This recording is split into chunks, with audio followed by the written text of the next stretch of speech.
I'm Lisa Cook, Senior Director of Career Services, and I will help get started today. So we're pleased to have a very large student turnout, as well as 2 Walden faculty members and a Walden student working in healthcare administration. So with that, let's go ahead and introduce our Career Services team briefly. The Walden Career Services Center aspires to be a cutting-edge global career center preparing our learners to navigate career transition over a lifetime. With this introduction, I'd like to hand it over to Dina Berggren, who will be getting some information from today's audience. Great. Thank you, Lisa, and welcome, everyone. I'm really excited about this webinar today. We have a very large audience and great panelists. So welcome, everyone, and if you are not on mute, if you can make sure that you are on mute during today's program to eliminate background noise. Since healthcare administration is a very broad field, we'd like to first of all find out what is your primary career goal. Please type your answers using the questions box on your control panel. And I will take a minute to take a look at responses. So maybe you're transitioning into the healthcare field, or maybe you're exploring new areas of healthcare. Maybe you're already in the field and you're seeking promotion or advancement opportunities. So what is your primary career goal? All right, we have responses coming in for our program.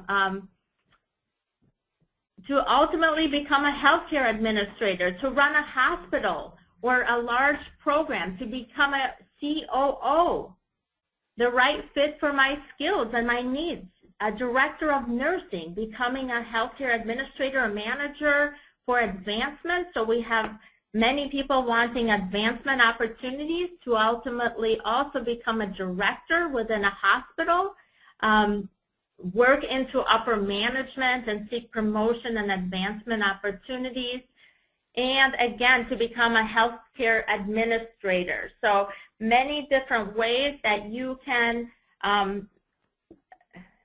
get involved in the healthcare field. And with that, great feedback from all of you.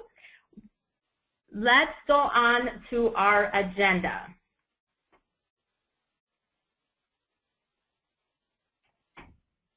So we will discuss career trends and opportunities in healthcare administration and management today. We'll also learn how to build professional networks and expertise to increase your marketability and ways to showcase your qualifications through resumes and during interviews. And now I'd like to introduce our faculty contributors. Joining us today is Dr. Muntasser Kadrie. Dr. Kadrie is the Program Director of the Master in Healthcare Administration program at Walden University. He brings over 25 years in executive healthcare at renowned integrated health and academic systems. He is active in professional associations, including the American College of Healthcare Executives, the Medical Group Management Association, and the Association of American Medical Colleges. Dr. Kadrie, would you like to share anything else about your experience today? Thank you, Gina.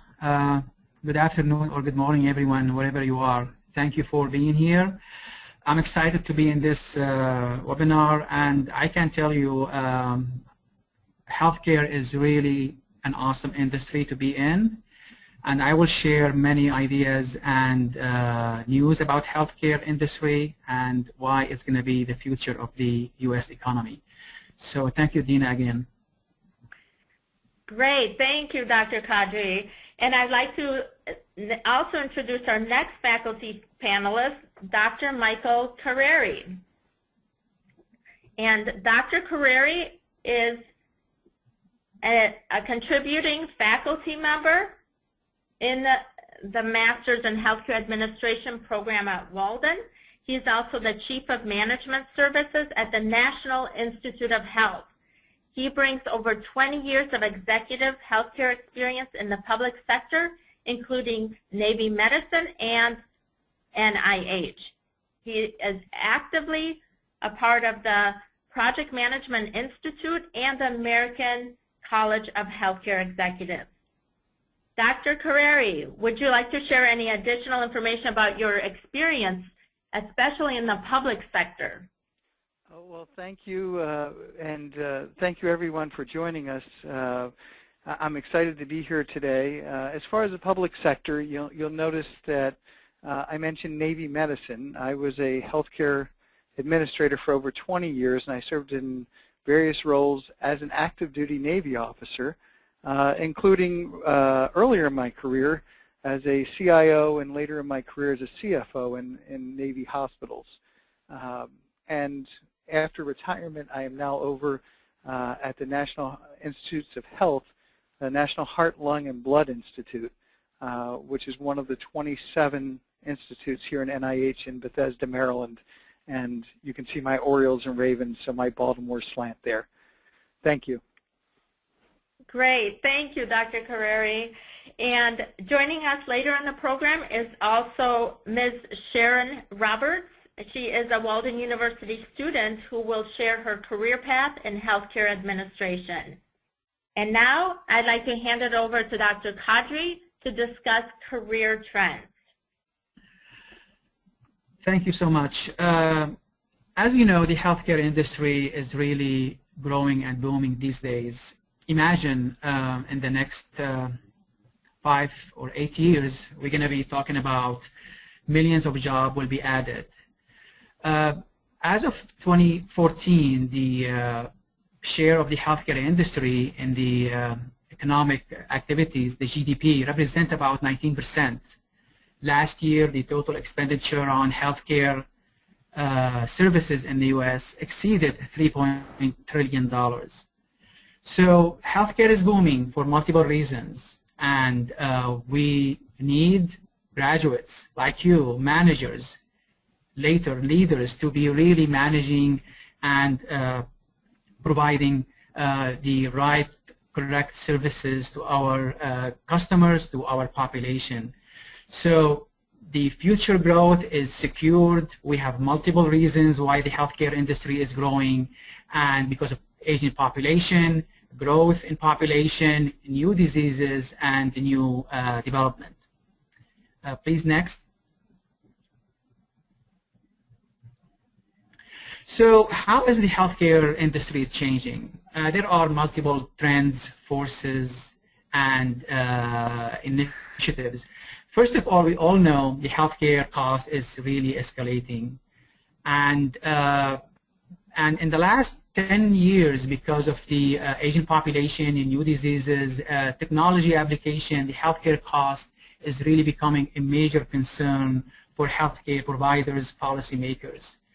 We are also looking at aging population. Right now, we have about 48 million senior citizens under Medicare.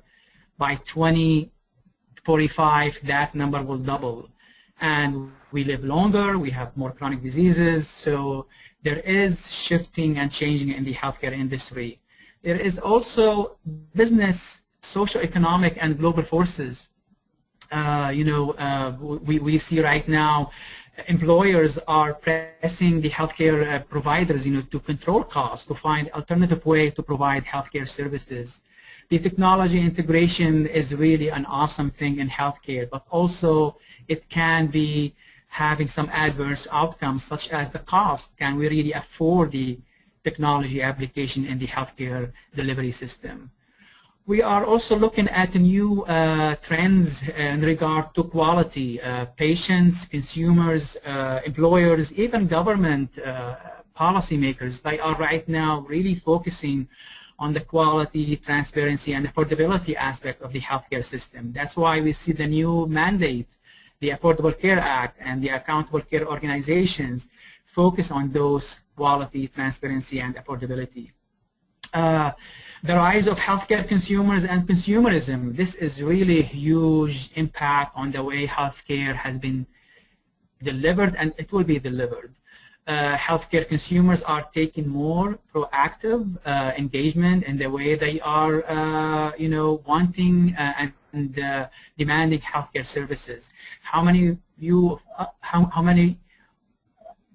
consumers right now go to healthcare visits and meet their physicians, but first they went and done some homework and they have reviewed their diagnosis and they are looking at specific treatment or medication. Right now we take a look at the new evidence-based healthcare, because right now we want to make sure that we deliver the most efficient, effective, and evidence-based healthcare, medical care. We want to deliver the best quality and in the most affordable way or fashion. With the new development in the mandates, like the Affordable Care Act and the Accountable Care Organizations, we are shifting healthcare delivery system from the volume-based, where we focus on, how many tests we have done and how many procedures we have performed, into a value-based healthcare delivery system, where the providers, the facilities, and the consumers are really accountable and for the value that we deliver to them.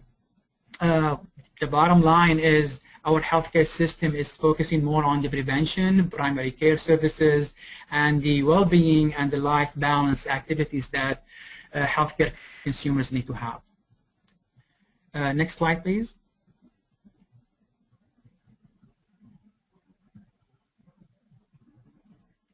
So we spoke about those changes that impacting the healthcare delivery system. So employers are responding to those changes, and the leaders and the CEOs and the board of directors of many healthcare facilities, whether they are in public or private sector, they are really want to achieve the best outcomes for their organizations, for their patients, for their communities, for the stakeholders. Okay, so they are really right now looking for graduates in healthcare who really have very important set of skills, and there are many skills. I just wanted to list some of them, and which can be really valuable to you to know and to really consider. One of the most important skill that healthcare leaders are asking us to really share with our students is the communication and the interpersonal skills.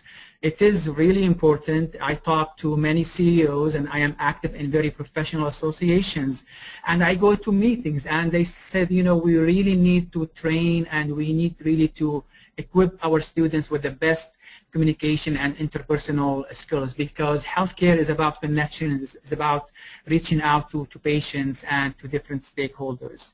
Leadership, this is the time where healthcare right now is changing, and changing in a different ways, and we need leadership from our graduates, to be aware of the need to lead and manage the change that is coming.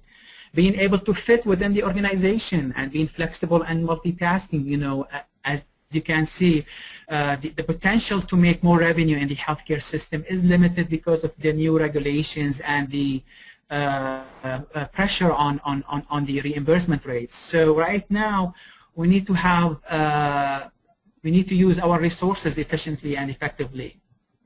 One of the skills that healthcare leaders tell me that they would like to see is the graduates really can be problem solvers, and they have the critical thinking skills, and they can think outside of the box, and they really work in teams, and they really develop alternatives to issues, and to come up with solutions and practical solutions. Also, what they are looking at business management skills. There are 4 competency skills that we really need to have in our graduates. Is how to manage people, how to manage budget, how to manage operation, and think strategically. So you're looking at HR skills, financial skills, operational skills, and strategic management skills.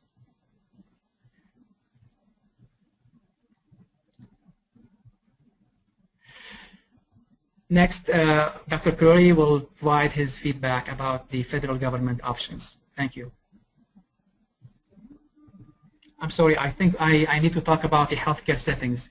So in the healthcare settings, there are many different settings that our healthcare delivery system is offering. It's a vast industry. And according to the U.S. Census of 2013, based on my recent readings, there were about 18 million people working in the healthcare delivery system, and the expectation is about 5 more million jobs will be created. So where are the areas in the healthcare setting that is really right now hiring? Hospital is still a magnet for many jobs, but remember, we are shifting care, delivery of care from the inpatient to outpatient. It's more affordable, more reasonable. There are long-term facilities. It's growing, it's booming because it's aging population, and many of the patients do not really need to stay in inpatient facilities. So there is a need for long-term facilities. Private physician practices, it is being consolidated right now from a solo practice into multi-clinic physician practices. Government and military sector, just imagine that the VA system, the different programs, social programs that we have. The pharmaceutical companies is really a growth area, and because of the new demand for new medications and new discovery and new research. Long-term facility, even consulting companies are hiring healthcare graduates. Federal government agencies, the expansion of Medicaid program under the Affordable Care Act, and also the academic and medical research centers. So there are many different settings that the healthcare system can really provide opportunity for you to really consider employment and career choices for you. Thank you. So right now, Dr. Corriere will provide his feedback about the federal jobs. Well, thank you, Dr. Kadrie. You hit on many great skills on those last two slides, and really I would have built upon what Dr. Kadrie talked about as far as career trends. He mentioned the public sector, the Affordable Care Act. Many public sector agencies are very interested in hiring healthcare graduates. Health and Human Services, which not only includes NIH, but Center for Medicaid and Medicare Services, FDA, among other programs.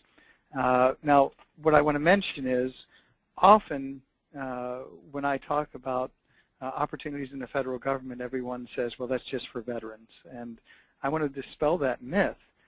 There are ways for students and recent graduates to enter the federal government and using their degree. So where do they find out about jobs, federal employment jobs? usajobs.gov. And I'll mention the Pathways program. If you're in school, take a look at usajobs.gov and search for Pathways interns. They're in science and administrative roles, and you can work while you're a student.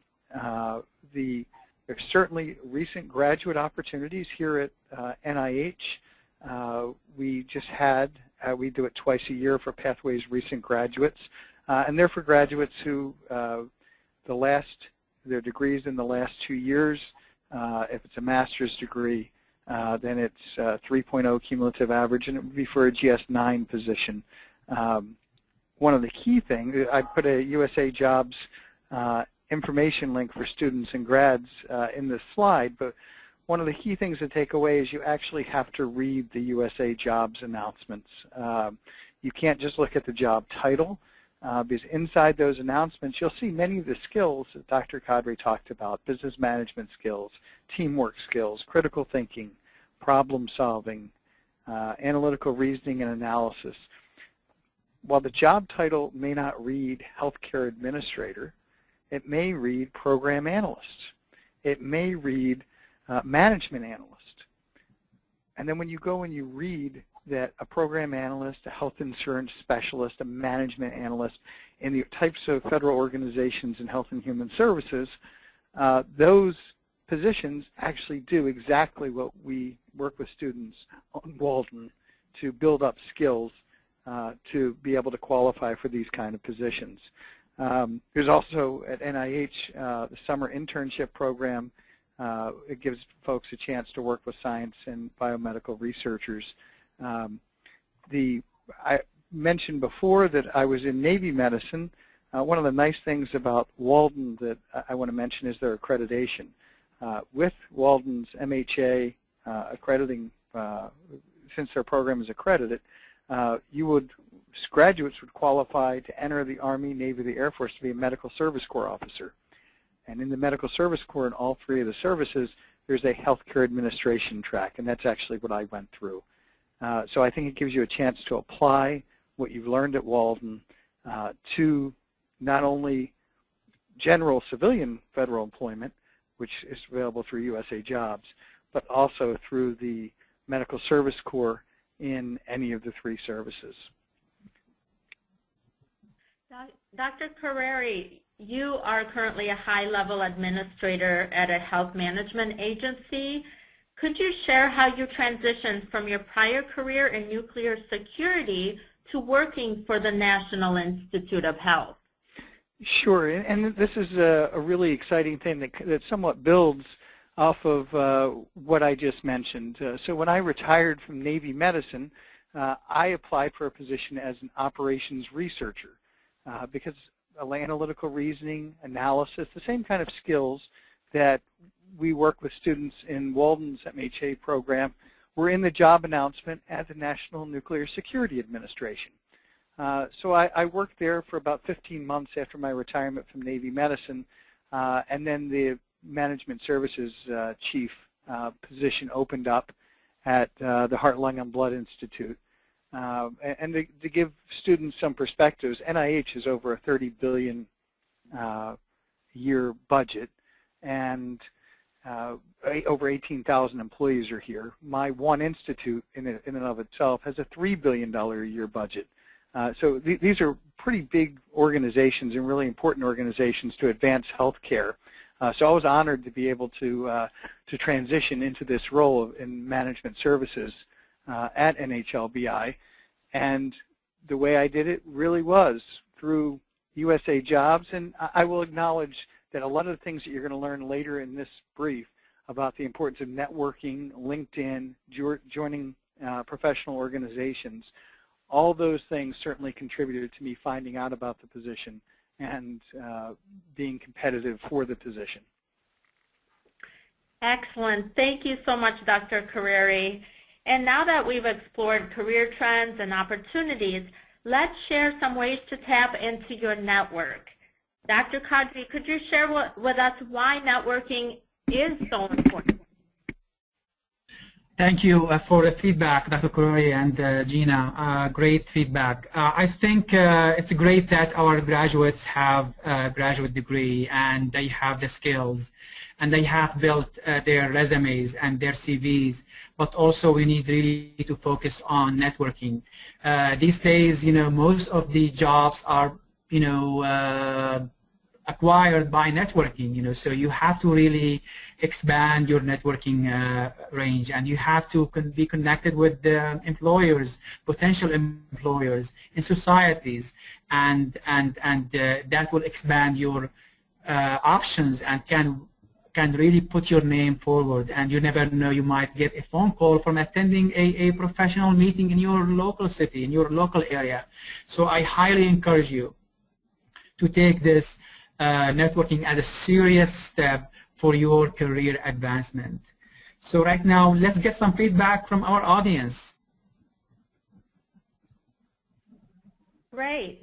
So type in your responses to share your favorite networking strategy. So what has worked for you in the past? What networking strategy really made a difference or is making a difference in your job search or professional development or career management?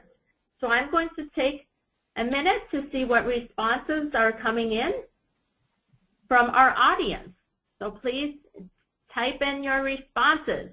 LinkedIn, many people are mentioning LinkedIn, and this is a great way to network. LinkedIn is the largest professional networking site and a great way to connect to individuals.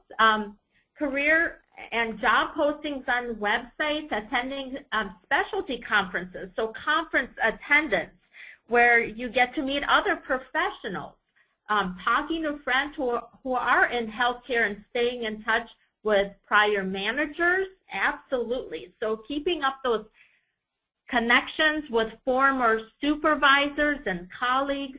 Also, handing out business cards. Absolutely. So having business cards available for networking purposes really makes a difference, and also getting others business cards so you can stay in touch. Volunteering to write articles for professional groups. What a great way to build your brand and also connect with others. Many times, if you are presenting at conferences or writing articles, people will come to you for networking opportunities. So be the go-to person. This is a great idea. ACNE membership, absolutely, that's a great way to get involved. And also volunteering at hospitals and clinics, great ways to meet healthcare professionals. And also reaching out to classmates. So we have so many individuals inside the Walden community, and also consider your former bachelor's program, or if you're in a doctoral program, master's program. So reach out to your alma mater, and of course tap into the Walden community. I found networking at the residency has allowed for new opportunities to further network growth and work opportunities. So for those of you in doctoral programs, if you have a residency, that's also a great way to network. And I networked through a former manager and knew one of the employees in the actual department to obtain my current job. So internal networking is really, really effective. So find ways that you can connect with individuals from other departments if you're currently employed. And we have many, many other comments coming in. So thank you to everyone who has contributed to this discussion. We will go on for the sake of time. And Dr. Kadrie, could you share a few additional networking strategies based on your experience?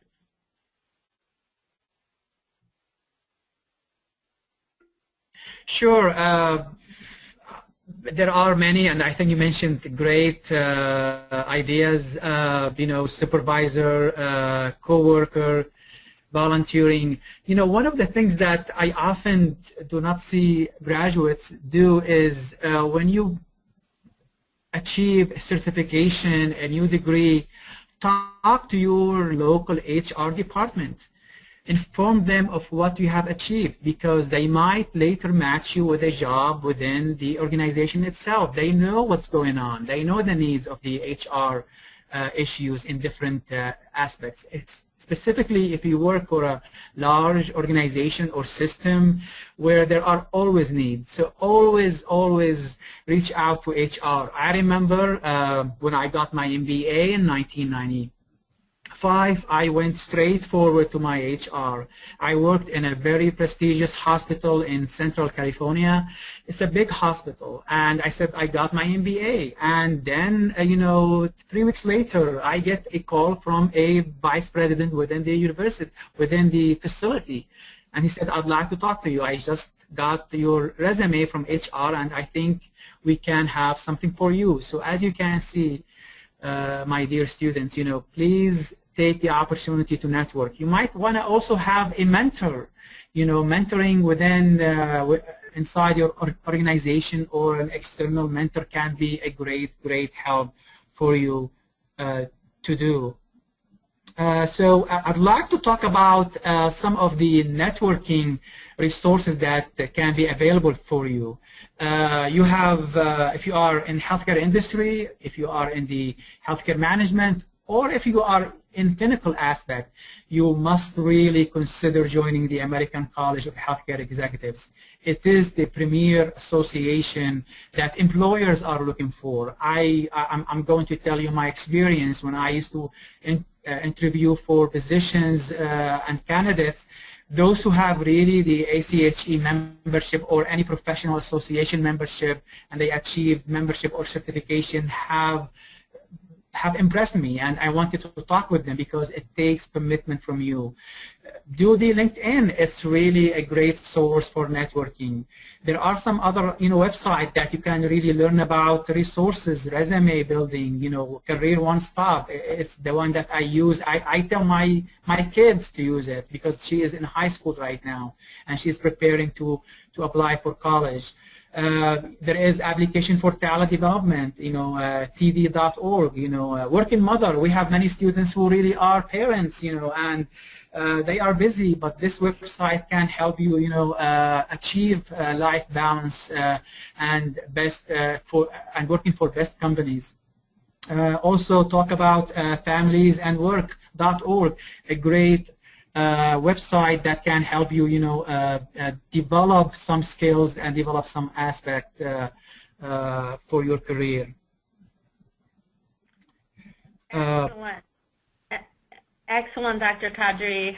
These are all great resources to tap into and great tips on networking as well. And with that, I'd like to introduce our next speaker, Walden University student Sharon Roberts.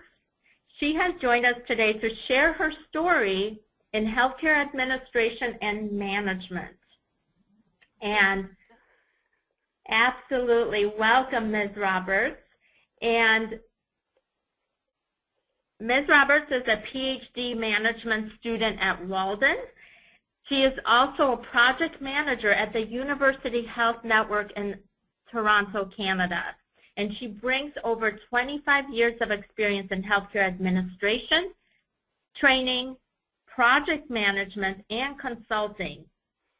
She is considered a healthcare change agent.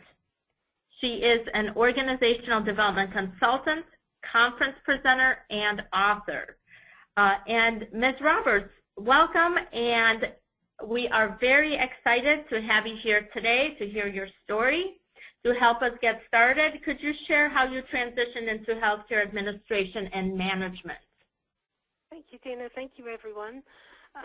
After I gained my bachelor's degree in computer science and mathematics, with a strong background in project management and computer skills, I landed a job at KPMG Management Consulting. And it was great working for the financial and insurance industries. However, when I got projects relating to healthcare, that's when I found my calling. And I was more attracted to improving the organization to help patients because it was, the bottom line was their lives. And that's when I felt that I connected with that sort of a calling. So at this point, I started to search for jobs in healthcare, and I transitioned my project management skills to the University Health Network. And I landed a job as the IMIT site manager for one of the hospitals there. And by having that position, I was able to connect.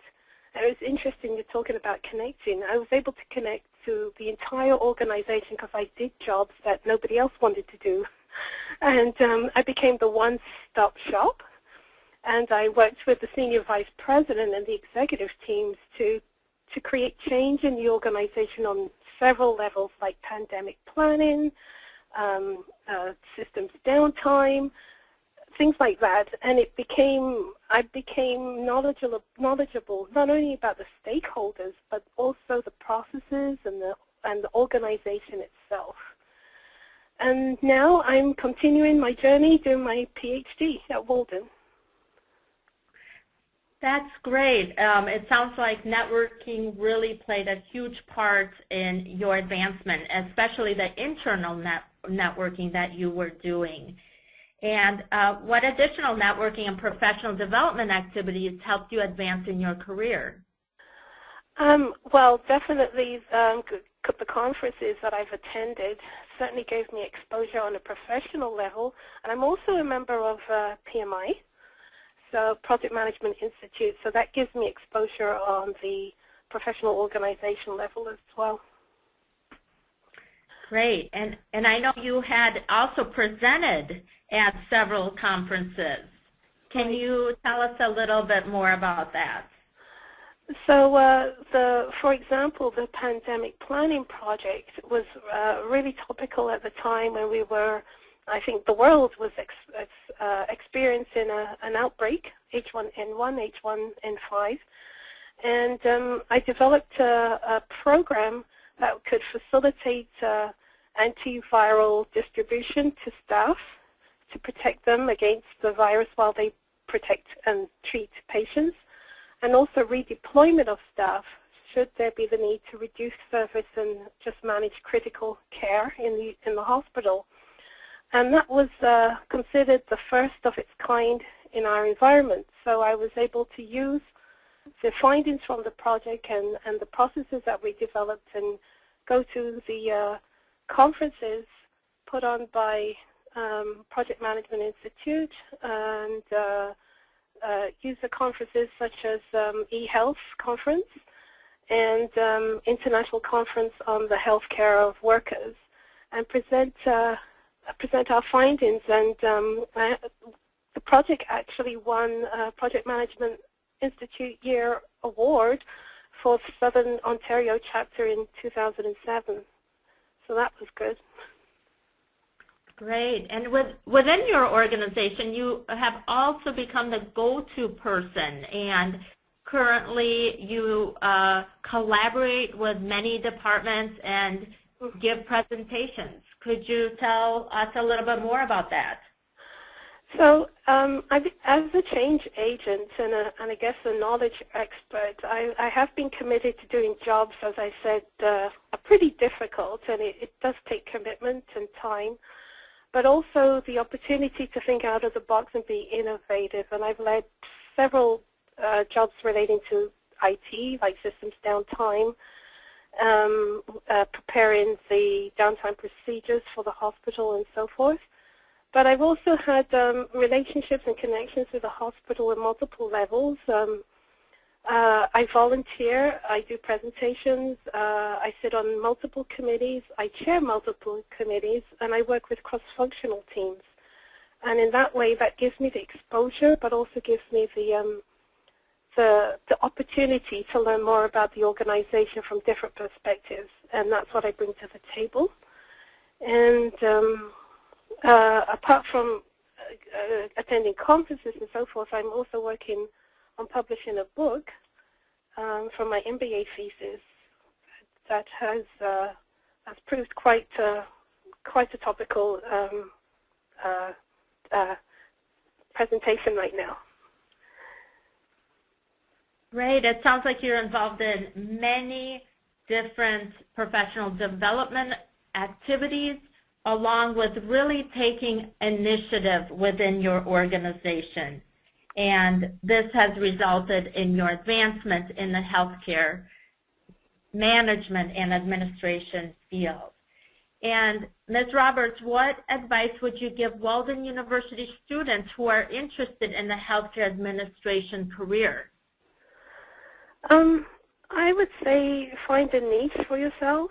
I know Dr. Kadrie mentioned fit. That's important, actually. And the only way you can find a fit is to look at what's out there. Create a broad perspective of the organization and healthcare itself, and see where your skills can be of use and where you can excel. It's hard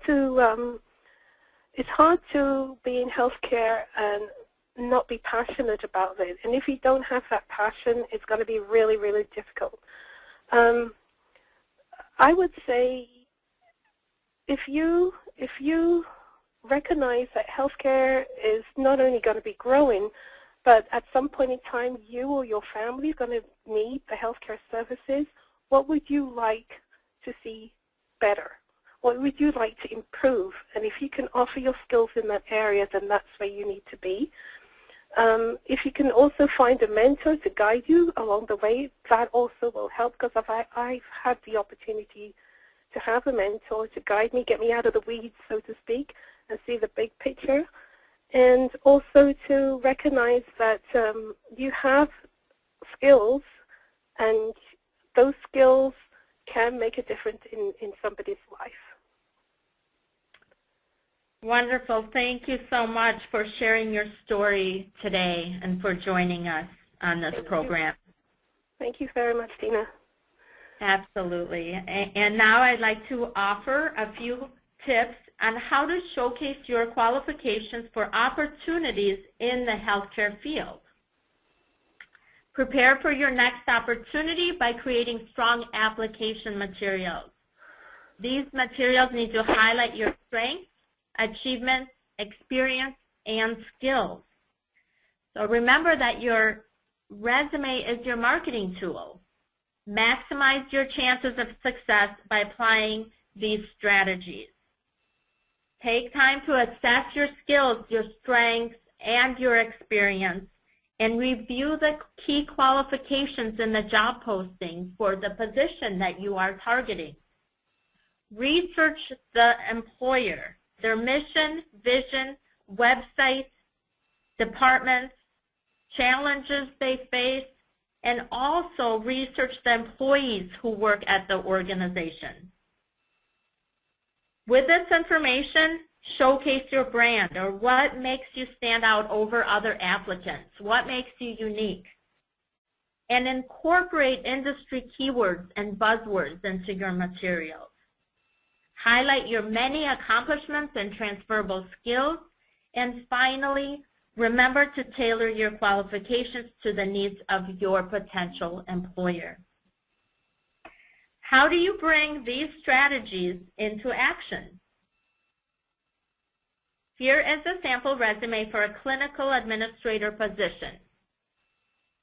After our candidate Sarah assessed her skills, reviewed position requirements, and researched her potential employer, she tailored her resume to reflect her unique brand as a collaborative and forward-thinking healthcare services management professional. She also included key accomplishments such as her proven record of cultivating positive community relations and healthcare providers with healthcare providers, and she incorporated industry keywords and buzzwords, and in her case, her technical proficiencies served as her keywords there. And she matched her qualifications to the skills required for this position, such as project management, multi-site management, research, and grants, and others. A complete version of this resume sample will also be available with today's archived recording for future reference. And to view additional resume samples, visit our Optimal Resume system. Optimal Resume is accessible through the Career Services Center website, or you can go there directly at waldenu.optimalresume.com. You'll find resume samples by category, such as business, management, healthcare, practitioners, and others, and reviewing these samples will generate additional ideas on how to strengthen your materials. In addition to creating your resume, you also want to prepare for the interview process. Dr. Kadrie, could you share your best practices for successful interviews? Yes, thank you. Thank you, Sharon. Thank you, Gina, for your feedback. Your resume is the key to open the door for your interview. And the interview is what matters. There are many things that you have really to consider when you are being called for an interview. Come prepared and know what is the organization is all about. Look at their website, look at the mission, the vision, and the values, and their long-term goals, because you need to know where you are going to be if you are being accepted for this position. Look and act in a professional way. Absolutely, you are working in a very professional place. Give it your best shot. First impression matters the most. Stay positive. Even if, let's say, if you don't like your current job, your current boss, or whatever, never, ever trash or say negative about your current position. I remember 5 months ago, we were interviewing for someone, and he is one of a kind. And we have been looking hardly to see for this person. Very, very unique skills. You know what he did? He trashed his employer. And regardless of what his background and the degrees and the training, all of us said, no, we can't hire this person. Be honest and discuss all aspects of the position, what you can do, what you cannot do. So you really need to be aware that you can be a good fit for this position. Magnify your values to the employer. Sometimes, you know, resume does not speak everything.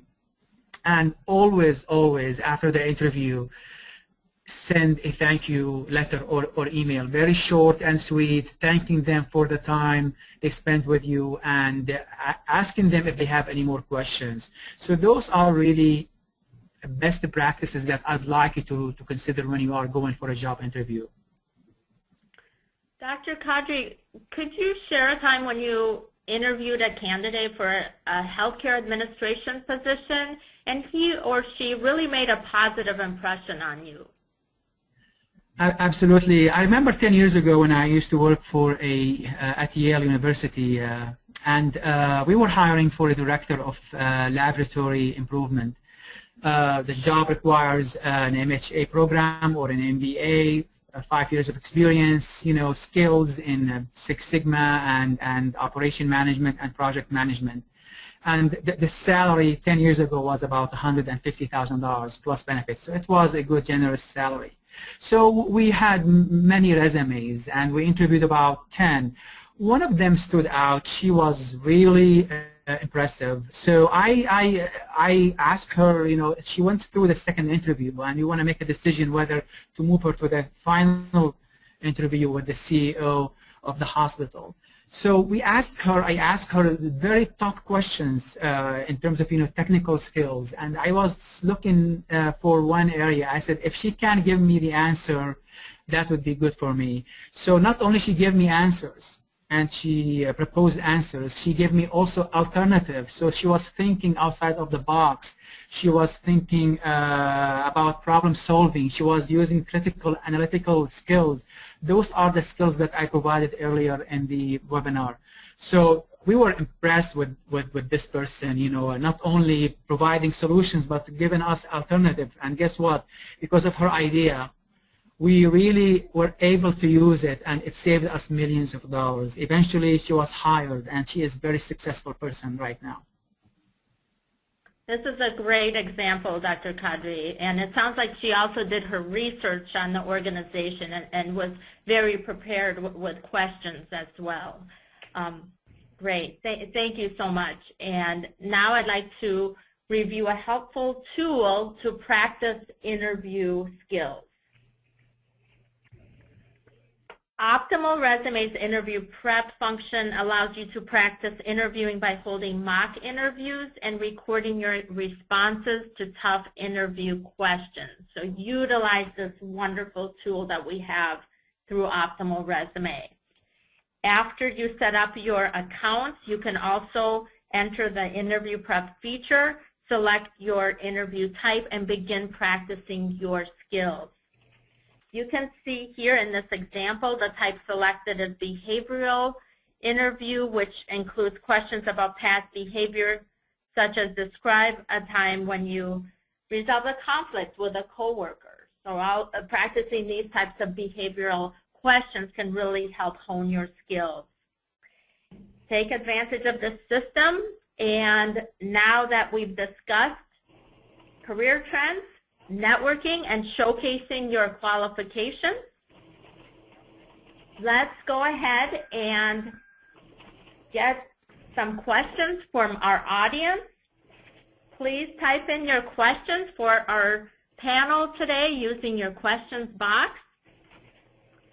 And Lisa will help us field some questions that are coming in. Great. And Lisa, absolutely. Lisa, do we have any questions that are coming in right now?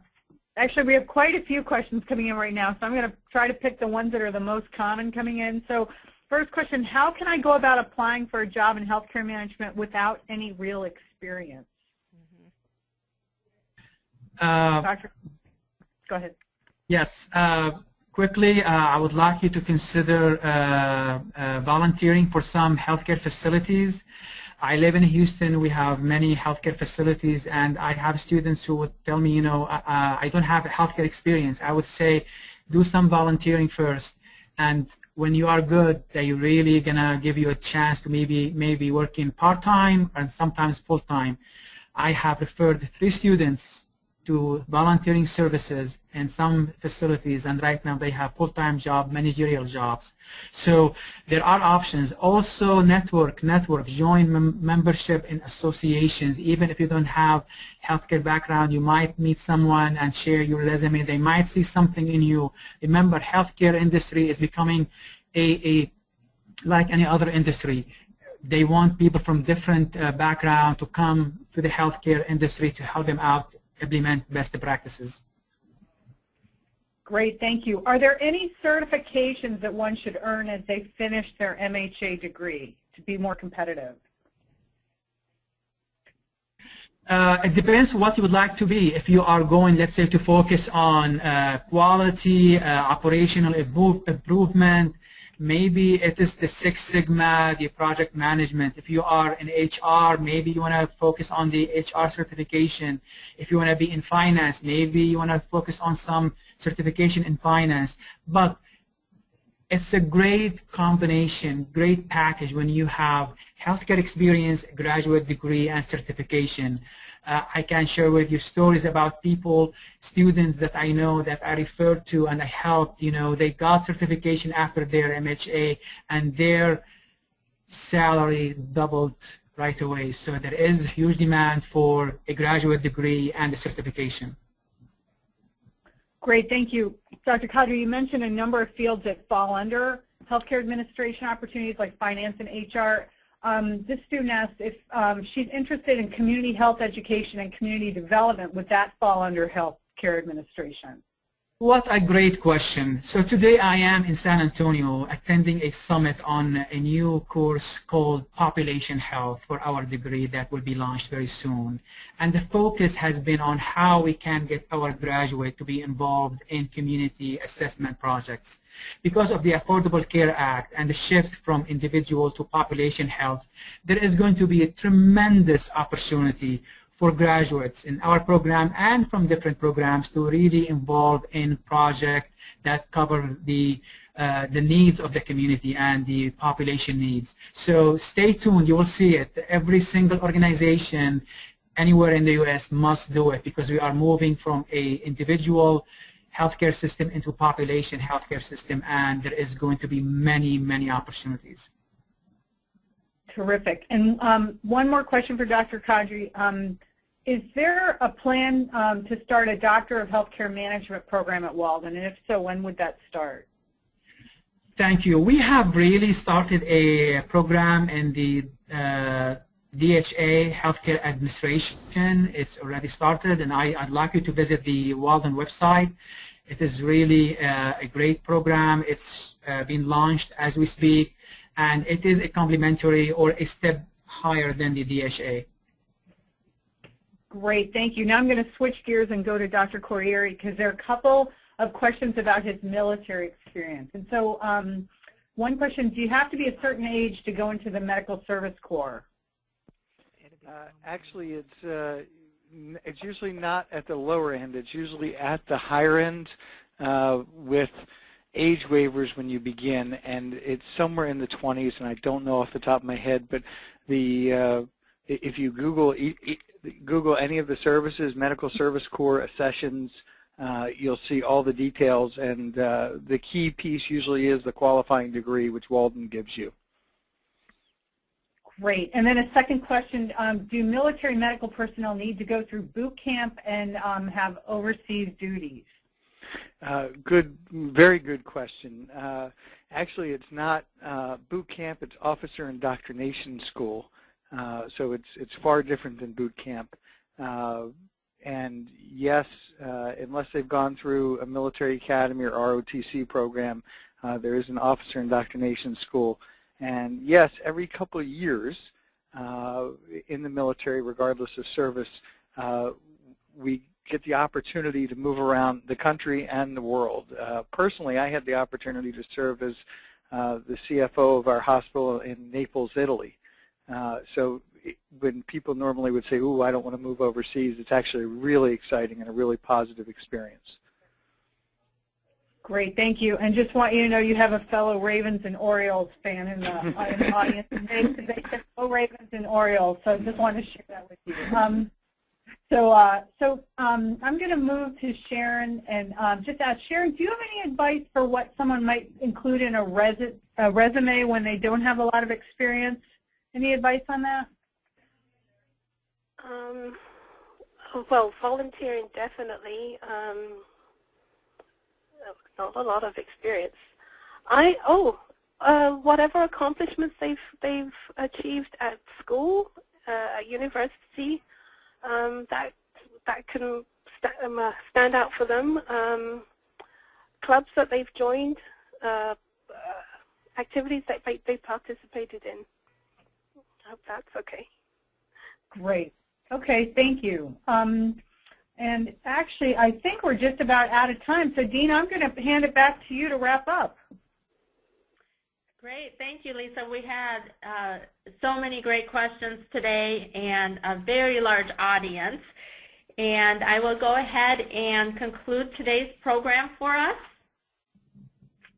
So, first of all, I encourage everyone to visit the Career Services Center website to access the Optimal Resume System, to visit the Archived Webinars page where this program will also be archived, and take advantage of our Quick Start videos. We have topics such as getting started with Optimal Resume and interview strategies, topics on resume writing, and many others. So check out the Quick Starts and join LinkedIn groups to connect with healthcare professionals and students.